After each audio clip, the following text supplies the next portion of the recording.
Alright, I am back with part 2 of my postcard purchase, 1,000 postcards, and there is a fine line between collectibles and correspondence, and I'll show some of those here and I'll explain what that is. First off, I want to show this deer postcard that came from the local thrift store.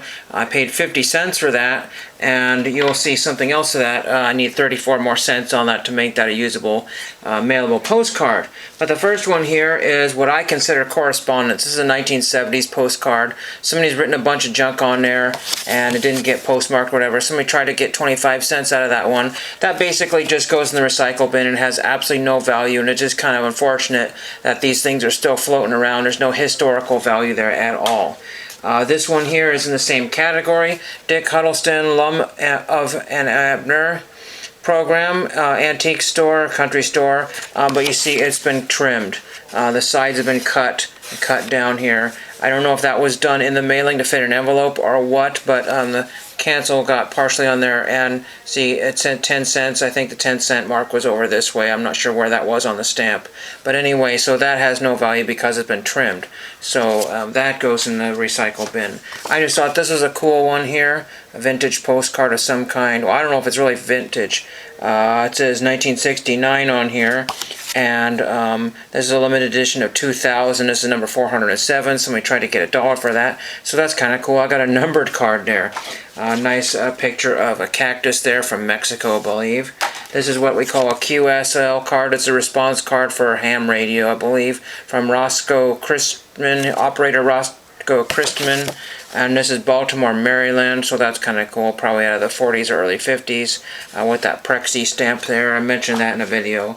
This one says it's a typical audience enjoying the laugh riot, a wallflower, the laugh hit. And these are just some of the more unusual postcards. This is from 1944, New York, New York. So there's that one, same stamp there. And I believe this is Howard Johnson's fold out here. It's a Howard Johnson's restaurant, or you know, and it's kind of a cool fold out there. So that's kind of cool. Motor Lodge. This one's kind of unusual as well. Another fold out of some kind. Just a Best Western envelope. Kind of unusual. That's really weird. So Best Western envelope. This one here is, I'll try to get through all these. Time to plan, come to the Stanley Phillips High School reunion, at Highland Church. So that's kind of interesting there. Just basic on the other way, Salem, Indiana. Kind of a nice art postcard right here. I'll have to go through some of these pretty quickly. Some of these, this is Mount Tamalpais in California. Tons and tons of deer postcards, and a lot of them are just unused. Oh dear, look at all these deer postcards. Got tons of deer and horses and bear and all kinds of animals. So these are all more or less generic ones that can be used in many instances. Sorry, I have to hold them on a little longer because it takes the monitor to adjust a little bit here. I'm not going through every single one here, but there's some more deer there. So that is a money saver right there. As I mentioned, 50 cents is what cost me at a local store just to find one. These sell pretty well on eBay. Usually they sell between $1 and $2 quite regularly because they can be used for just about anything, you know, if you wanted to use them. And there's another animal there. I won't go to this. Some of the backs like this are very plain. It just says Autumn Reflections. So that's pretty cool. So I can use any of those. And that'll save me a lot of time and effort for my California collection. Might even work well for my Alaska collection too. There's Bambi right there, perhaps. Another elk. Some of these are posed. Some of these are taxidermy with a new background on it. You just don't know. But they just keep going on and on and on. Some of them are duplicates.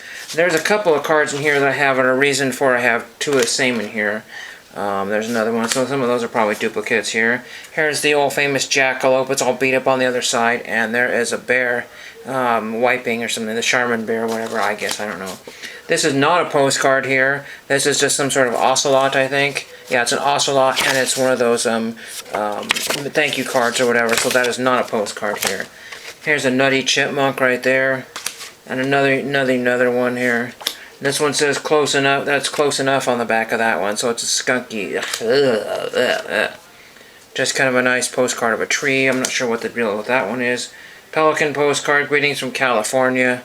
So that's got thrown in here. This one says Joker Pool. I don't know what that is. I have no idea what that is. Joker Pool. If anybody knows what all that is. Just an old postcard there. Nice, probably a California postcard here, and another one with some sort of scenery there. So ancient postcards there. Probably predates the 1940s. Hopefully I don't miss anything here. Horses, another Bambi postcard. This one says an original motto, so you can write whatever you want on there, say something like that, and then you can send it off to whoever you want. So, you know, you could say weekend ho or something like that, or you could say mail didn't show, so I didn't show. I don't know. Everybody likes the Walker House, a Toronto's famous motel. That's pretty neat, and it's not been used. That's got a nice back on that, so that might have a little bit of value there. Some horses. Here's an actual post office postcard. So here is East Palestine, Ohio, so that's kind of neat. Here is the Chicago Savings Bank and Trust Company, capital $1 million. Or is that $1 billion? I don't know. It's looked like $1 million to me. Here's a generic Boston postcard, so if you're from Boston. Here's a couple of bears, kind of unusual small-sized ones. They're a little bit on the too small side, so I might not be able to use those. Those are just kind of cheap, printed from a magazine or something like that. What else do we have? I skipped that one here. Oh no, this is cool. This is duck shooting in Maumee Bay of Toledo, Ohio, so that's kind of unusual. Duck shooting. The guy was shooting. Oh, the stamp just fell off. Well, that's too bad. I'll have to remember to glue that one back on. Nice one of the National Park in Arizona. Very nice one there. And this one here is San Diego, California. La Jolla, not La Jolla. And then we have one here from Devil's River. This is just Oregon, I believe. Where is this? This is, oh no, this is canceled Portersville, California, so I may need that cancel. The stamp fell, or got tore off of that one. And some of these people would steal the stamp off for their stamp albums. Rogue River, Oregon. I took a 50-mile backpack trip off of the Rogue River. That was cool. Just skip some of these here. These are just Oregon ones here. There were some other more interesting ones here if I can get to them quick enough. So this one is weird. This one here is a rounded over postcard with a bear on it. Alright, you see that one there? Then this one is the exact same image, and it says greetings, Les Orenbo's Islands or something like that. So that's unusual. So two of the same postcard but different versions of it. In fact, I have actually more of those. I have more of those. 3 or 4 of them. And there's another bear right there. And this one here is Why Don't You Write? It's Been a Long Time. So it's just a giraffe postcard with nothing on the back of it. So that's kind of cool. I could use that for just about anywhere. Some groundhogs. Bunch of cattle. I have lots of cattle. So you can see a theme here. Lots and lots of animals here. And I have a number of these. Number of more bears. Bears are getting a, let's see, the star of the show here. Some horses. And I guess another nutty chipmunk. I get out of some of the animals and get some more interesting ones here. I'm trying to go as fast as I can. This is kind of cool. Entrance, Turkey Run State Park. Turkey Run Inn, open all year. Department of Natural Resources. I got a couple of these, but they're damaged. So they're flaking off and get your fingers all white. So it just turned into powder. Some sort of mildew or whatever on those, eating away the picture. So that's kind of a cool one there. Some note saying it's a Sumerian priest or whatever like that. This one's cool. The Ohio Agricultural Experiment Station. So I don't know what that is, but most people could take that the wrong way these days. See, Agriculture Experiment Station. So I'm going to keep that one. That goes in the collection. Here's Bronner's life-size nativity scene. Kind of unusual there. Very nice trolley car here. This is James Point, Signal Mountain, Chattanooga, Tennessee. So that's pretty neat. And that is used with the Washington stamp on there. These are very common, but if you can find a Holiday Inn, you can send that off and just put a stamp over where it says Canton, Ohio, because that's just a generic postcard otherwise. Here's just a lame one of Eugene, Oregon. That looks like it was mailed in probably like the 70s from Corvallis to Eugene, or no, St. Helens to Eugene. A little bit of a drive. This one is kind of a really neat one here that you don't see that very I think it's Edinburgh, or Edinburgh, whatever you want to call it. And it's a Valentine's series postcard, so that's kind of neat. That has a little bit of value, probably about $3 or $4. This one's Austin Reed. So you have to look out if you're collecting postcards. Some of them have been trimmed. I don't think that one is. This kind of, you can tell that's late 70s, early 80s. Very weird. Just Geiger's. So I don't know, some sort of Geiger's advertisement. It's sort of a postcard. This person had a lot to write, and they wrote it all on the front, mostly, and I guess some on the back. This is a thick postcard. It's a thickie. Mill Valley, California, so that's kind of unusual. This one here is just kind of, I don't know where sure this is, but December 17. This is Custar, Ohio, from Ohio.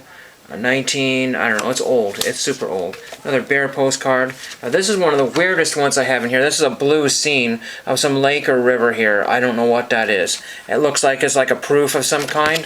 And on the back of it, it says the Mayflower. It talks about the Mayflower. This is not the Mayflower at all. So some really weird proof error postcard. Just don't know what the heck that is. But it's just some sort of scene with a little river and a bridge there, and it is not the Mayflower. One of a series of 30 life-size paintings from Frank Milby. So it's not, it's a Pilgrim Theater Museum. No, I have no idea. So it's not a painting by whatever that is. Here's rhododendron in Oregon. Yeah, Pacific Oregon seacoast, and that's some rhododendron plants. And there's another rhododendron plant. We're almost done here at the 10.5 minute mark, 11-minute mark almost. Another Oregon postcard there. And kind of a cool one. I think I showed that in the previous one, but it was, this one is now unused, so I got a Borrego Springs, California, but I already have that canceled. Don't need that one. It's just a very nice postcard with the vintage 1940s cards in it. That's really pretty cool. And this is probably a Paris, yeah, Paris postcard. We got another Desertist postcard out of California, probably. California. I'm not sure, maybe California. This is just a very vivid colored postcard. I just really like that one. It's just really amazing in person. And last but not least, we're going to end up with this kind of cool one here with a building on an island. And we're going to end up with, I believe, is another Devil's Punch Bowl that I did not have for my collection. That's just how that ended. So that is really amazing. Awesome collection. If you ever have a chance to get 1,000 postcards for around 50 bucks, it's certainly worth it, regardless if you get junk or not, because it's a lot to look through. And I have a lot of fuel and fodder for whoever wants anything or needs anything. And thank you for watching.